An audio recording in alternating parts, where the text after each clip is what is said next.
Dear students, in my previous lecture, I have taken one lecture on completing sentence, and I have discussed 6 rules of completing sentence in that lecture.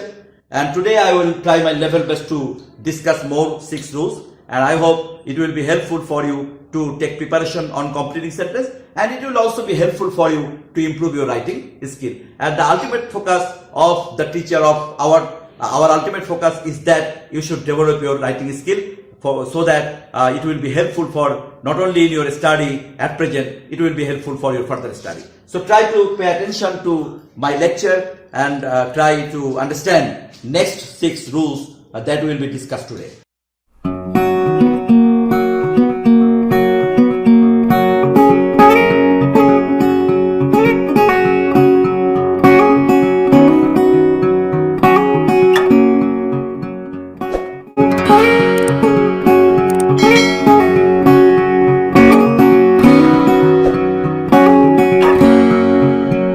The first one is, rule number 7, enough plus noun.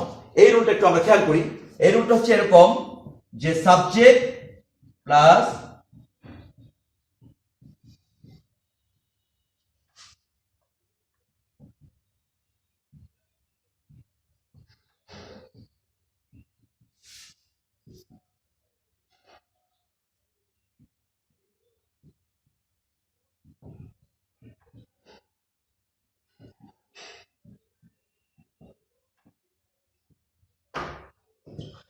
প্রথম যে নিয়মটা আজকে আমি আলোচনা করছি সেটা হচ্ছে enough plus noun. Enough plus নাউনের নিয়ম হচ্ছে শুরুতে সাবজেক্ট থাকবে, এরপরে কি হবে ভার্ব এবং ভার্ব ফ্রেজ। আমি ভার্ব ফ্রেজটা একটু আলোচনা করব। এরপরে হচ্ছে এনাফ, এনাফের পরে একটা নাউন থাকবে এবং নাউনের পরে টু ব্যবহার করতে হবে। খেয়াল করো এখানে কি থাকবে এনাফ, তারপরে একটা নাউন ব্যবহার করতে হবে, এরপর টু ব্যবহার করতে হবে, মূল ভার্বের প্রেজেন্ট ফর্ম এবং এরপর অবজেক্ট বা এক্সটেনশন। তো আমরা যদি এরকম বলি যেমন I have enough money to buy a car. এখানে একটু খেয়াল করো, এখানে কি হলো, প্রথমে একটা সাবজেক্ট ব্যবহার করলাম আই, এরপরে হ্যাভ একটা ভার্ব ব্যবহার করেছি। এনাফ আমরা যেটা বলেছিলাম যে এনাফ ব্যবহার করতে হবে, এনাফের পর একটা নাউন, এই যে মানিটা হচ্ছে কি একটা নাউন, তারপর টু ব্যবহার করতে হবে, মূল ভার্বের প্রেজেন্ট ফর্ম, সবশেষে অবজেক্ট বা এক্সটেনশন। এখন তোমাদের কাছে প্রশ্ন হতে পারে যে ভার্ব তো বুঝলাম কিন্তু ভার্ব ফ্রেজটা কি?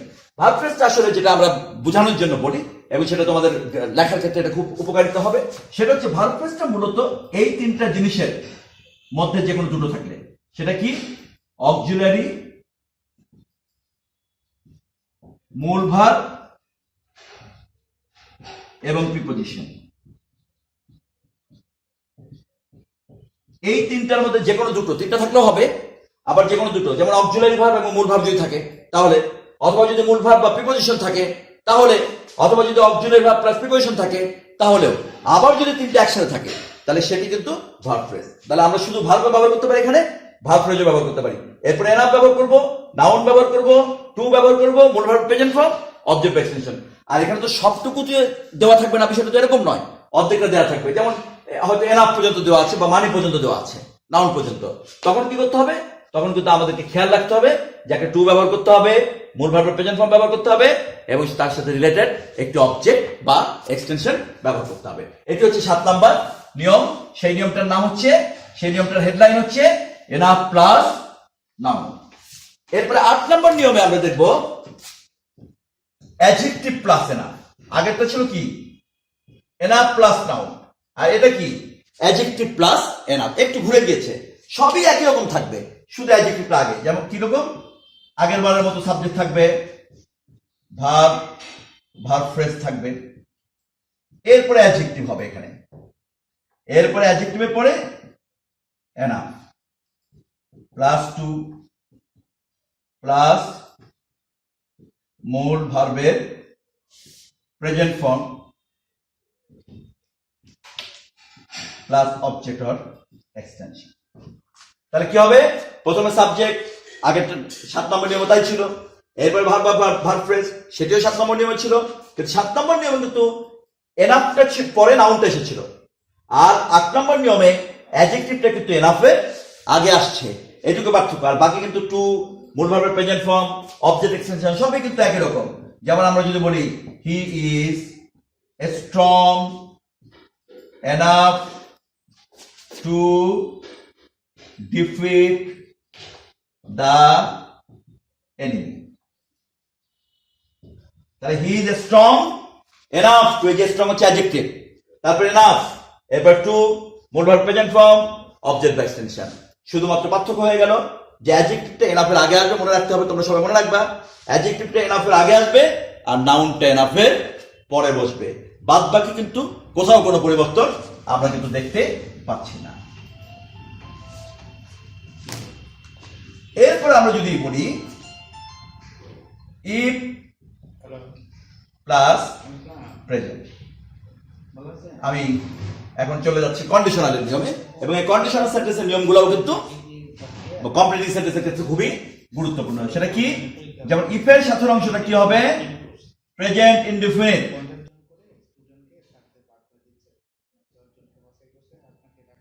আর পরের অংশটা হয়ে যাবে ফিউচার ইনডিফিনিট। ইফের সাথের অংশটা প্রেজেন্ট ইনডিফিনিট আর পরের অংশটা কি?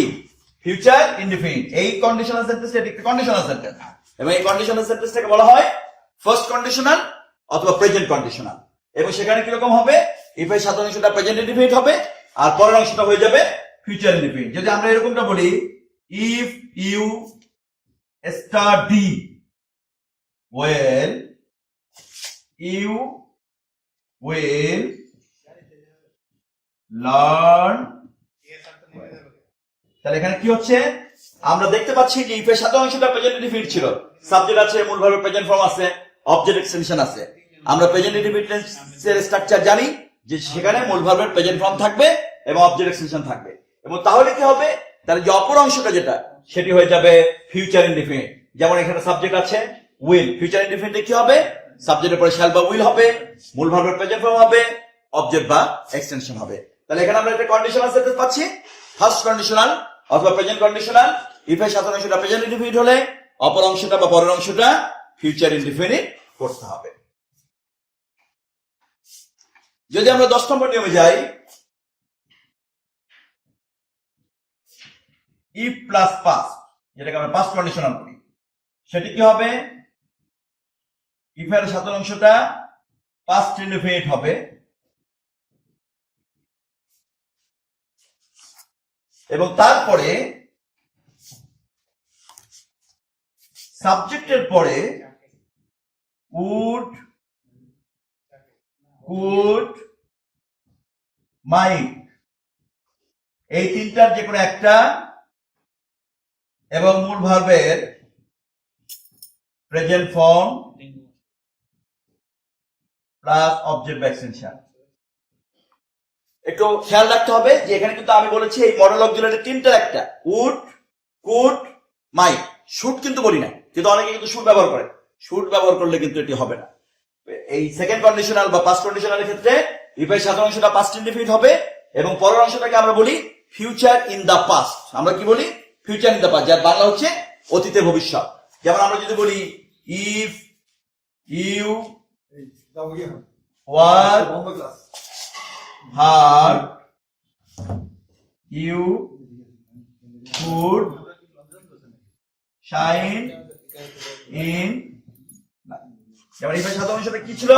Past indefinite. If you work hard, মূল ভার্বের পাস্ট ফর্ম ছিল এখানে। তারপরে কি? এরপরে যেটা হয়ে গেছে পরবর্তী অংশের সাবজেক্টের পরে উড, কুড, মাইট। আমরা কিন্তু তিনটা যে কোনো একটা ব্যবহার করতে পারি, উডও ব্যবহার করতে পারি, কুডও ব্যবহার করতে পারি, মাইটও ব্যবহার করতে পারি, মডেল অক্সিলারি যে কোনো একটা, এবং তারপরে মূল ভার্বের প্রেজেন্ট ফর্ম এবং এরপর অবজেক্ট বা এক্সটেনশন। এটিকে আমরা বলি সেকেন্ড কন্ডিশনাল অথবা কি পাস্ট কন্ডিশনাল। এবং সেই সেকেন্ড কন্ডিশনাল পাস্ট কন্ডিশনালটা তোমরা খেয়াল রাখবে যে অবশ্যই ইফের সাতের অংশটা হবে হচ্ছে পাস্ট ইনডিফিনিট এবং পরের অংশটাকে আমরা বলি ফিউচার ইন দা পাস্ট, যেখানে উড, কুড, মাইট এই তিনটি মডেল অক্সিলারির যে কোনো একটা মডেল অক্সিলারি ব্যবহার করতে হবে, কিন্তু কোনোভাবেই শুড ব্যবহার করা যাবে না। শুড ব্যবহার করলে সেটা গ্রামাটিক্যালি ইনকারেক্ট হবে। 11 নম্বর নিয়মে যদি আমরা যাই, if past perfect, if plus past perfect, যেটাকে আমরা পারফেক্ট কন্ডিশনাল বলি এবং থার্ড কন্ডিশনাল বলে থাকি, সেটা কি? সেখানে ইফের সাথের অংশটা পাস্ট পারফেক্ট হবে এবং তার পরের অংশের বা অপর অংশের সাবজেক্টের পরে would have might have plus মূল ভার্বের পাস্ট পার্টিসিপল অবজেক্ট বা এক্সটেনশন। এটাকে আমরা বলি থার্ড কন্ডিশনাল বা পারফেক্ট কন্ডিশনাল। সেখানে আমরা থার্ড কন্ডিশনাল বা পারফেক্ট কন্ডিশনাল কেন বলি? কারণ ইফের সাথে অংশটা পাস্ট পারফেক্ট থাকবে। যেমন আমরা যদি বলি পাস্ট পারফেক্ট থাকতে গেলে কি থাকতে হয়? হ্যাড থাকতে হয়। যেমন আমরা যদি বলি if you had gone, if you had gone there, you could have met him. If you had gone there, তাহলে কি হচ্ছে? if এর পরে সাবজেক্টের পরে had আছে এবং মূল ভার্ব পাস্ট পার্টিসিপল, তার মানে বোঝা গেল এটি হচ্ছে পাস্ট পারফেক্ট। এবং সেই কারণে কি হবে? পরের অংশে বা অপর অংশে সাবজেক্টের পরে would have, might have, তিনটা যে কোনো একটা। আমরা এখানে could have ব্যবহার করেছি, তোমরা যদি would have ব্যবহার করো, might have ব্যবহার করো, তাহলে কোনো সমস্যা নাই। এরপরে মূল ভার্ব পাস্ট পার্টিসিপল, সবার শেষে অবজেক্ট বা এক্সটেনশন। তাহলে এটি হচ্ছে 11 নম্বর নিয়ম, যেটাকে আমরা বলি পারফেক্ট কন্ডিশনাল। ইফের সাথে অংশটা পাস্ট পারফেক্ট থাকবে এবং তারপরের অংশের সাবজেক্টের পর would have, might have ব্যবহার করতে হবে। আজকের জন্য সর্বশেষ নিয়মটা হচ্ছে হ্যাডের নিয়মটা, এবং এই হ্যাডের প্লাস সাবজেক্ট বিন অথবা অন্য কোন ভার্বের পাস্ট পার্টিসিপল।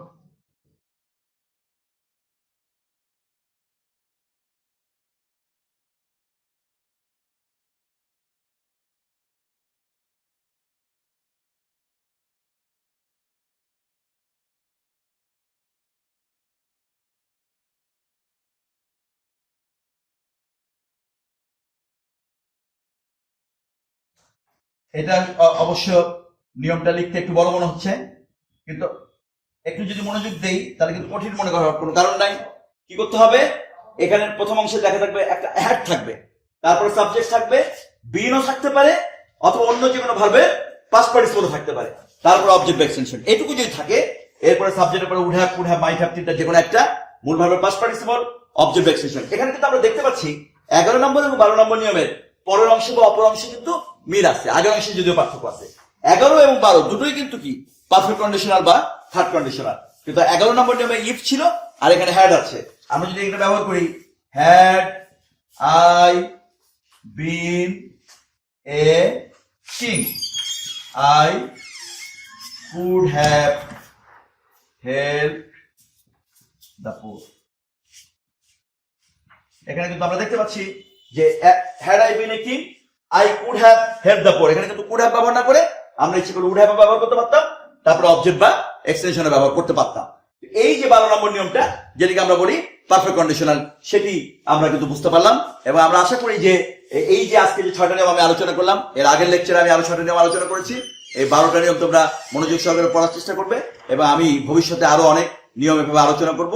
পর্যায়ক্রমে তোমরা যদি নিয়মগুলোকে ফলো করো, অনুসরণ করো, আমার ধারণা যে তোমরা ভালোভাবে শিখতে পারবা। আর সবচেয়ে বড় কথা হচ্ছে, it is not necessary only to learn completing sentence or to fill the sentence which is not complete. Rather, it will be very much helpful for you to improve your writing skill, and it is necessary for every student to have the capacity or capability to develop the writing skill in English. And I hope if you follow the structures of different grammar or grammatical rules, then it will be possible for all of you to have your capacity in English or to have got the mastery in English. Thanks to all of you for your patience.